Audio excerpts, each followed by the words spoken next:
তারা দায়টাই রেখেছে, এখন মসজিদে যায়, জিকির আজকার করে, কোরআন তেলাওয়াত করে, তাসবিহ তেলাওয়াত করে।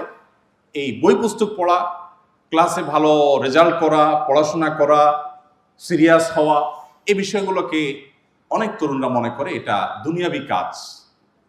এ দুনিয়াবি কাজ, এটির দিকে টাকলে সে আস্তাগফিরুল্লাহ পড়ে, আগ্রহ বোধ করে না।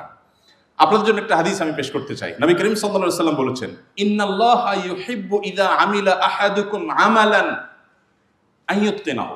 বান্দা যখন কোনো কাজ করে, কোনো কাজ, আরবি গ্রামার অনুযায়ী আমালান, এই যে তানবিন হয়েছে, দুইটা জবর হয়েছে, আরবি গ্রামার অনুযায়ী এই তানবিন ব্যাপকতা অর্থ দেয়। আমাল মানে হলো কাজ, আমালান মানে হলো যে কোনো কাজ।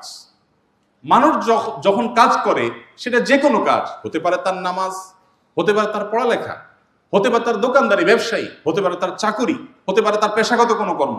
যেই কোনো কাজ মানুষ যখন করে, সেই কাজটা যখন সিরিয়াসনেসের সাথে করে, আন্তরিকতার সাথে করে, সর্বোচ্চ টুকুন দিয়ে করার চেষ্টা করে, পেশাদারিত্ব বজায় রাখার চেষ্টা করে, সবচেয়ে দৃঢ়ভাবে করে, ভালোভাবে করে, আল্লাহ তাআলা ওই কাজকে অনেক পছন্দ করেন। অতএব যে ছাত্র পড়ালেখার প্রতি খুব বেশি মনোযোগী না, তার চাইতে যে খুব বেশি মনোযোগী, সিরিয়াস, আল্লাহ তাআলার কাছে সেই এই জায়গাটাতে প্রিয় পাত্র। অতএব আপনি ছাত্র হিসাবে ভালো ছাত্র হওয়া মুসলিম মিল্লাতের মুখ উজ্জ্বল করবার জন্য অত্যন্ত গুরুত্বপূর্ণ একটি কাজ।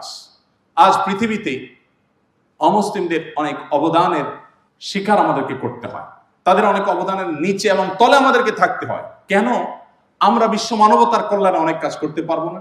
আমাদের জ্ঞানে, বিজ্ঞানে, আমাদের তথ্যে, প্রযুক্তিতে, আমাদের পড়াশোনায়, আমাদের স্কিলে আমরা যদি উন্নত হতে পারি, অগ্রসর হতে পারি, এবং আমার উদ্দেশ্য যদি হয় আল্লাহকে সন্তুষ্ট করা, মানুষের সেবা করে আল্লাহর সন্তুষ্টি অর্জন করা, তাহলে এটি একটা ইবাদত হবে। ইটসেলফ এটি একটি ইবাদত। আপনার বই পাঠ্য ইবাদত হতে পারে। আমি সেই পয়েন্টে আসছি। তাহলে তৃতীয় যে বলছি তা হলো, আপনাদের পড়াশোনায় আপনাদেরকে সিরিয়াস হতে হবে। যে কোনো কাজ করবেন সেখানে সিরিয়াস হতে হবে।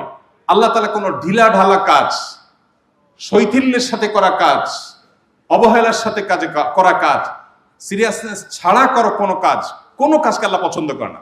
একটি বৃক্ষরোপণ করবেন, সবচেয়ে সুন্দর করে করবেন। আপনি যখন খেতে বসবেন, খুব মনোযোগের সাথে খেতে বসবেন। যে কোনো কাজ করবেন সেটা সর্বোচ্চ ভালোভাবে হবে।